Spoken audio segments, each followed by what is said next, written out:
¿Qué tipo de hombre se arrastra por los cementerios de Europa Central en plena madrugada, con una sierra entre las manos y un frasco de éter en el bolsillo?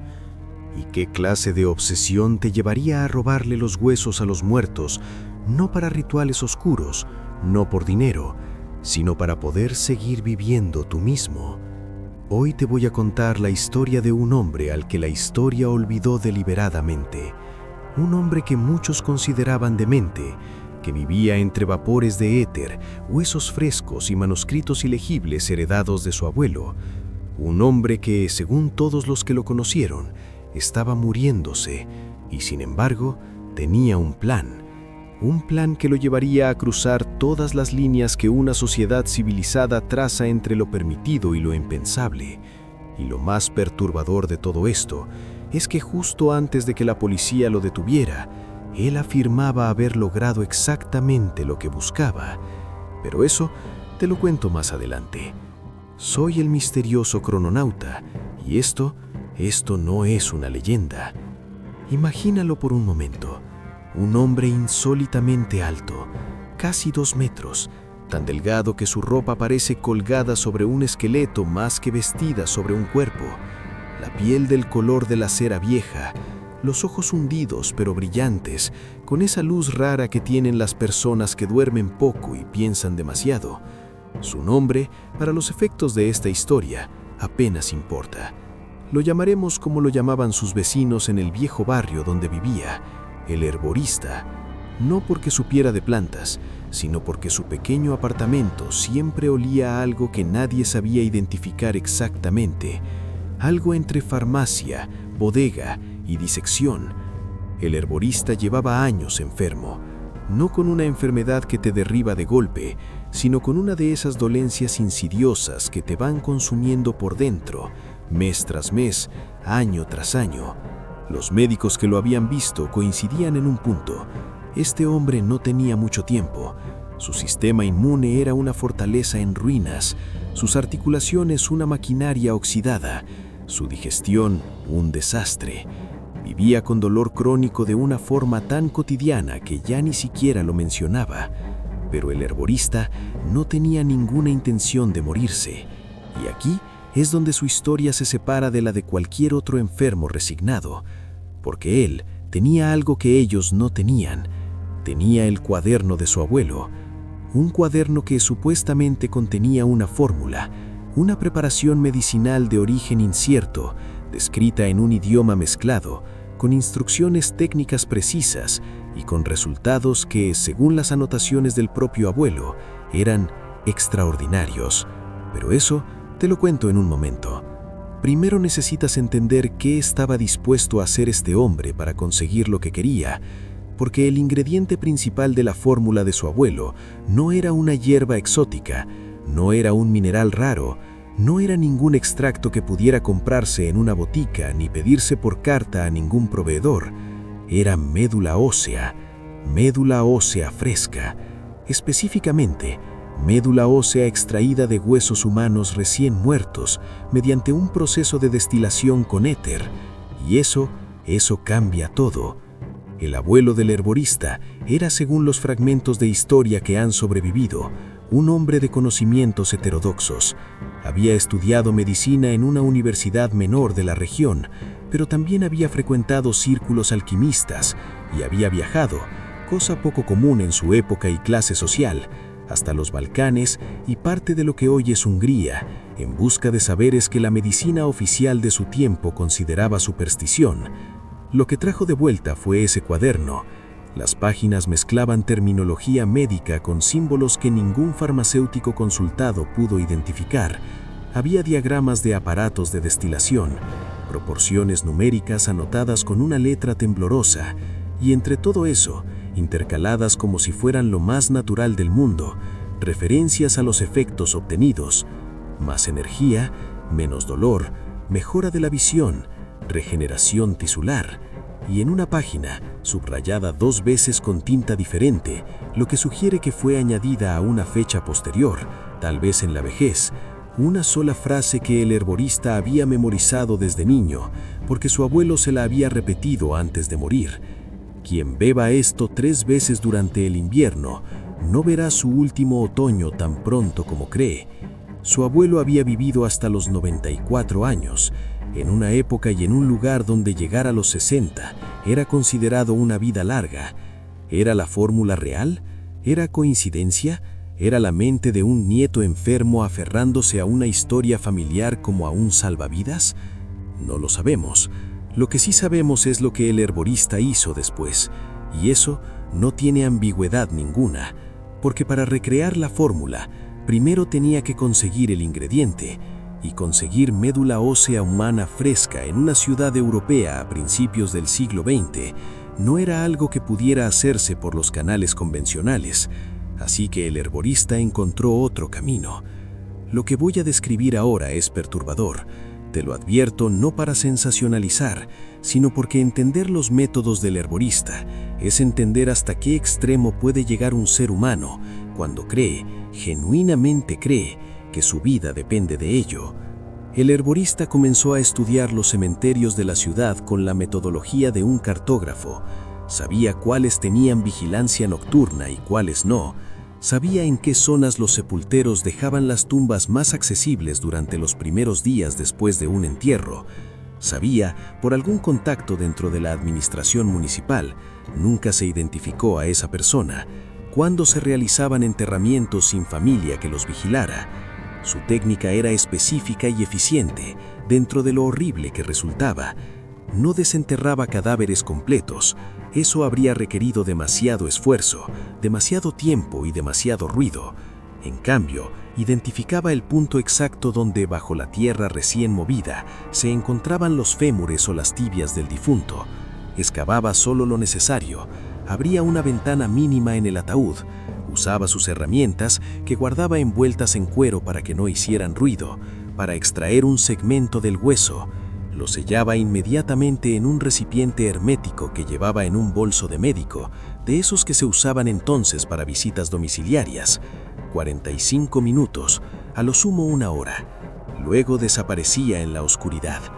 De regreso en su apartamento, el proceso que seguía era técnicamente sofisticado para alguien que nunca había recibido formación formal en química. Partía el hueso, extraía la médula con una precisión que describió en sus propias notas como casi cirugía. Luego iniciaba el proceso de destilación con éter, un método que permite separar compuestos lipídicos y proteínas específicas del tejido medular, preservando lo que él llamaba la fracción activa. Y aquí vale hacer una pausa, porque hay algo que los investigadores que estudiaron este caso señalaron con cierta incomodidad. El proceso que el herborista describía no era completamente desparallado desde un punto de vista bioquímico. La médula ósea roja contiene células madre hematopoyéticas, factores de crecimiento, lípidos bioactivos y compuestos que hoy sabemos que tienen efectos antiinflamatorios. Que una preparación de médula ósea humana, administrada oralmente, podría tener algún efecto real sobre el sistema inmune. Los científicos modernos serían muy cautelosos al responder eso, pero la pregunta no es absurda. Lo que sí era absurdo, o al menos profundamente ilegal y moralmente insostenible, era el método de obtención, y el herborista lo sabía. Sus propias notas revelan que no era ajeno a la dimensión ética de lo que hacía. Hay páginas enteras que parecen justificaciones. Los muertos ya no necesitan sus huesos, les hace daño nulo. Él no mata a nadie. Él simplemente toma lo que la tierra va a descomponer de todas formas. Es la lógica de alguien que ha decidido lo que va a hacer y busca razones para no odiarse a sí mismo por ello. Durante meses, los cementerios de la ciudad reportaron anomalías en sepulturas recientes, huesos alterados, tierra removida de forma extraña. Las autopsias de exhumaciones ordenadas por las familias afectadas mostraban huesos seccionados con precisión.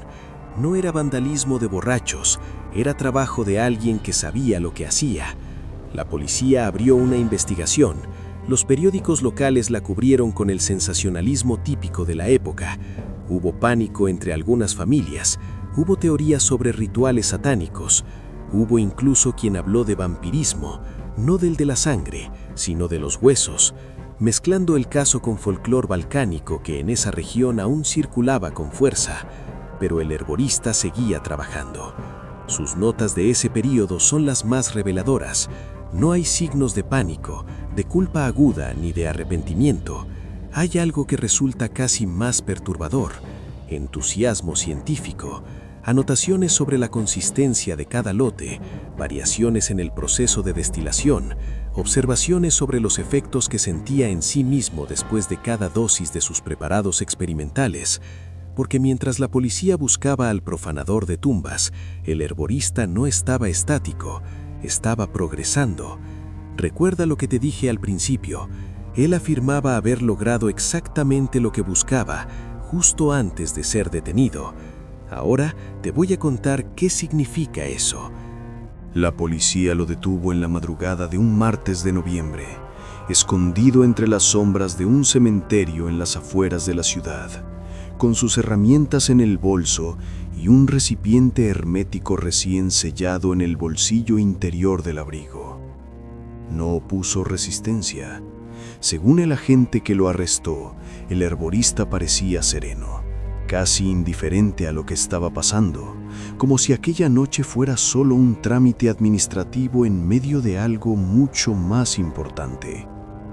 En el registro de su apartamento, los policías encontraron el laboratorio completo, los frascos, los aparatos de destilación, las notas, y sobre la mesa central, en posición destacada como si hubiera sido dejado allí a propósito, el cuaderno del abuelo, abierto en la última página. En esa página, con la letra del herborista, no la del abuelo, había una sola anotación: Lote 14, fórmula completa. Primera dosis administrada el 3 de octubre, segunda dosis el 28 de octubre, tercera dosis prevista para el 15 de noviembre. Efectos confirmados. La policía interpretó esto como las notas de un demente que creía en medicina mágica. El médico forense que examinó al herborista durante su detención escribió en su informe algo que nadie en el proceso judicial supo exactamente cómo interpretar. Cito textualmente del expediente: el detenido presenta un estado de salud general que contrasta llamativamente con los registros médicos disponibles de los últimos 3 años. Hay indicadores de mejora en la función articular, en la coloración y textura de la piel y en los valores sanguíneos disponibles. No puede afirmarse que esto sea resultado de ningún tratamiento conocido. No puede afirmarse que esto sea resultado de ningún tratamiento conocido. ¿Qué pasó con el herborista después? Fue procesado. El sistema judicial de la época no tenía exactamente un cargo específico para profanar tumbas con fines pseudocientíficos, así que los cargos fueron una combinación de profanación de cadáveres, robo y alteración de la paz funeraria. Pasó varios años en prisión. Sus notas fueron confiscadas. El cuaderno del abuelo desapareció de los archivos judiciales, nadie sabe cómo, y nunca fue recuperado. Cuando salió de prisión, el herborista era un hombre viejo, pero estaba vivo. Para alguien a quien los médicos habían dado pocos años de vida una década antes. Y aquí es donde yo, como crononauta que llevo años buscando en los márgenes de la historia, tengo que ser honesto contigo. No sé si la fórmula del abuelo funcionaba. Nadie lo sabe. No tenemos los lotes, no tenemos análisis del preparado, no tenemos forma de reproducir el experimento, y aunque pudiéramos, las implicaciones éticas de conseguir el ingrediente principal lo hacen imposible e inadmisible. Lo que sí sé es esto: este hombre eligió enfrentar su propia muerte de una forma que la mayoría consideraría monstruosa. Eligió cruzar líneas que una sociedad civilizada traza por razones muy buenas: el respeto a los muertos, la dignidad del cuerpo humano más allá de la vida, la protección del duelo ajeno. Y al mismo tiempo, era un ser humano aterrado ante su propia extinción, armado con el único mapa que tenía para evitarla: el cuaderno de un abuelo que había vivido 94 años. ¿Eso lo hace comprensible?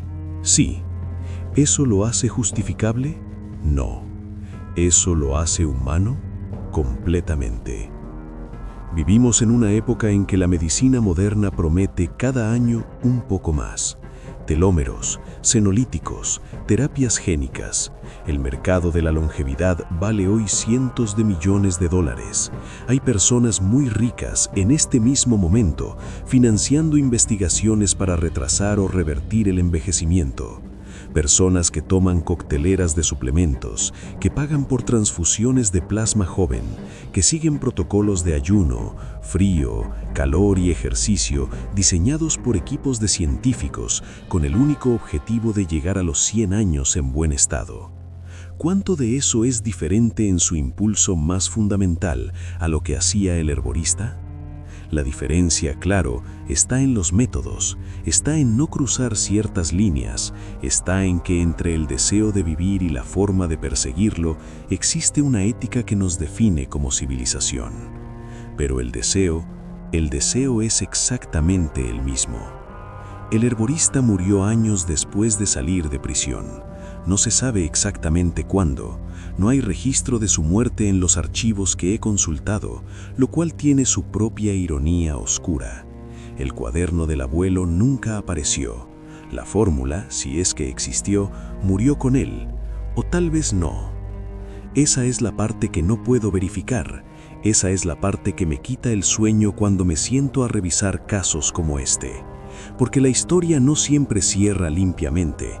A veces la historia deja puertas entornadas, y en esas grietas, entre lo que se puede probar y lo que solo se puede sospechar, es donde vive lo más inquietante de lo que somos como especie. Vivimos, queremos vivir, a cualquier precio, y la pregunta que cada generación responde de forma diferente es, ¿a qué precio exactamente? Piénsalo. Si este tipo de historia te interesa, si te gusta explorar los márgenes oscuros de la historia, donde la ciencia, la obsesión y la desesperación se mezclan de formas que ningún manual de historia cuenta, entonces ya sabes lo que tienes que hacer. Suscríbete, activa la campanita y no te pierdas el próximo viaje. Porque la próxima historia que te traigo es igual de perturbadora y está igual de documentada. Y te prometo que tampoco vas a poder verla solo una vez. Soy el misterioso crononauta. Hasta la próxima grieta en el tiempo.